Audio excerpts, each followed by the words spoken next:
पिछले एपिसोड के माध्यम से हमने अब्राहम लिंकन के गरीबी और संघर्ष से भरा जीवन देखा।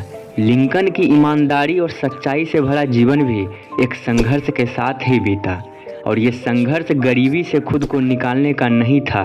ये संघर्ष तो अमेरिका का भाग्य बदलने वाला था, उसके कलंक को दूर करने वाला संघर्ष था। तो आइए इस एपिसोड के माध्यम से अमेरिका के उस काले सच्चाई के बारे में जानते हैं जिन्हें बदलने में अब्राहम लिंकन का कठिन संघर्ष जुड़ा है। लिंकन वकालत के काम में भी सच्चाई और ईमानदारी दिखाते थे, जबकि सबको यह विश्वास है कि यह पेशा बिना झूठ और चालाकी के सफलता के मार्ग को कठिन करता है।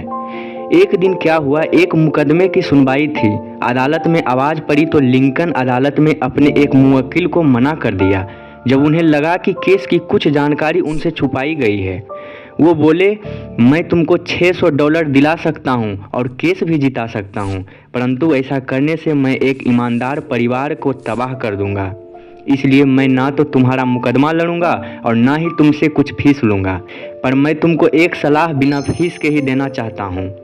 घर चले जाओ और यह सोचो कि क्या ऐसे $600 तुम ईमानदारी से नहीं कमा सकते। यह सच है कि ऐसे लिंकन के व्यवहार वाले व्यक्ति की अधिक आमदनी नहीं हो पाती, पर इसके कारण कुछ ही समय में वह सब वकीलों में आदर की दृष्टि से देखे जाने लगे। अब लिंकन के मन में दास प्रथा के दोषों और उसके उन्मूलन का विचार आने लगा, जो बचपन से ही उत्पन्न हुए था। उन्हें लगा ये सब हटना चाहिए कि काले लोग पीढ़ी दर पीढ़ी गोरे लोगों का गुलाम करता रहे। समानाधिकार रहना चाहिए, पर इस पर समाज के सामने प्रश्न उठाना इतना आसान नहीं था, वो भी लिंकन जैसे व्यवहारपूर्ण व्यक्ति के लिए। अमेरिका के दक्षिणी भाग के जिन 8-10 रियासतों में दास प्रथा का प्रचलन था, वहाँ के अधिकांश लोग इसको अपना ज़रूरत समझते हैं।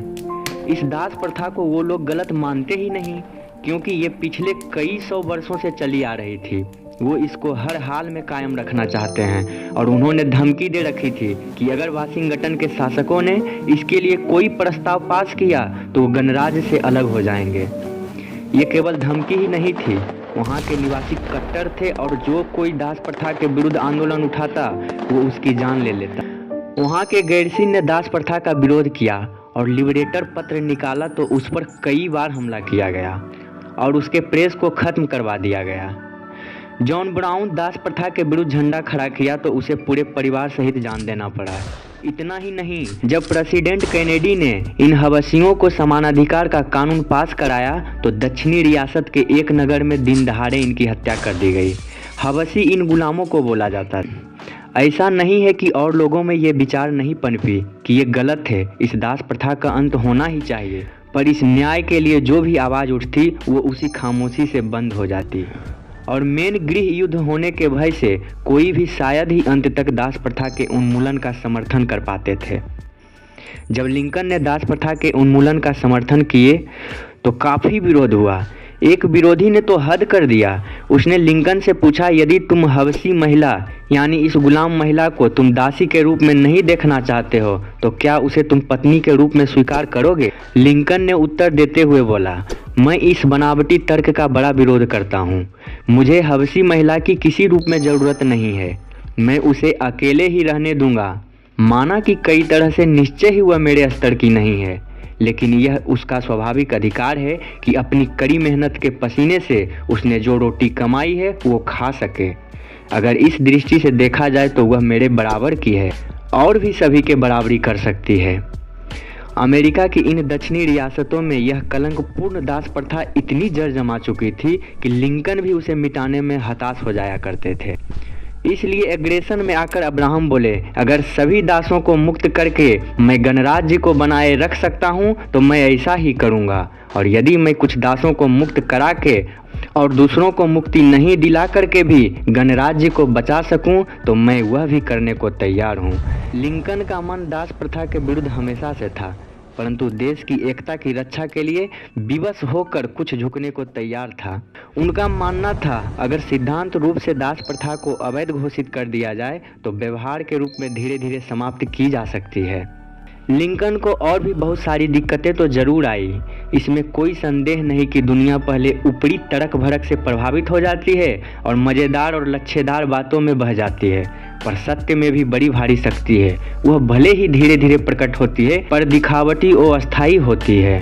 लोग अब धीरे धीरे ये समझ चुके थे कि लिंकन कट्टर सत्यता पर चलने वाला व्यक्ति है और राह में उसे मृत्यु का भी भय नहीं। लोगों ने जब राष्ट्रपति पद के उम्मीदवार के रूप में अब्राहम को आगे किया तो सरल भाव से बोले कि मैं इस पद के लायक नहीं हूँ, क्योंकि लिंकन से पहले जो भी अमेरिका के राष्ट्रपति पद पर रहे हों वो उनसे ज़्यादा पढ़े लिखे थे। 1856 के भाषण में जब लिंकन ने यह कहा कि संयुक्त राष्ट्र अमेरिका अर्धदासत्व और स्वतंत्रता के बीच जीवित नहीं रह सकता, तो उनके मित्रों ने कहा कि ये तो तुम्हें नहीं बोलना चाहिए था। लिंकन ने इस पर जवाब दिया, मेरी आत्मा से मैं सोचता हूँ कि यही ठीक है। राष्ट्रपति उम्मीदवार बनने से पहले लिंकन ने अपने एक सहयोगी मित्र को पत्र लिखे कि मैं धन के आधार पर इस संघर्ष में उतरना नहीं चाहता, क्योंकि पहली बात तो यह कि ये प्रथा ही गलत है और दूसरी यह कि न मेरे पास पैसा है और न मैं उसे प्राप्त ही कर सकता हूँ। फिर वो वक्त आया जब 1860 में अब्राहम लिंकन का राज्याभिषेक किया गया और अमेरिका के सबसे ऊंचे पद पर राष्ट्रपति के रूप में कार्य संभाला और लगभग 4 साल तक दास प्रथा को मुक्त कराने में जमीन आसमान एक करके सफलता हासिल किए। फिर पुनः उन्हें दोबारा 4 मार्च 1864 को राष्ट्रपति का पदभार संभालने का मौका मिला। उसके ठीक 1 महीने बाद बहुत लंबे संघर्ष से जुड़े दास प्रथा का अंत हुआ। दक्षिण की सेनाओं ने आत्मसमर्पण किया, जिसके उपलक्ष्य में एक वाशिंगटन में 14 अप्रैल को नाटक का मंचन किया गया। लिंकन अपने पत्नी सहित उसे देखने गए। वहीं पर दक्षिणी राज्य वर्जीनिया के एक षड्यंत्रकारी ने चोरी से लिंकन के पास पहुंचकर गोली मार दी। इस दुष्कृत के लिए पूरी दुनिया में निंदा हुआ और लिंकन का महत्व संसार भर में प्रकट हो गया।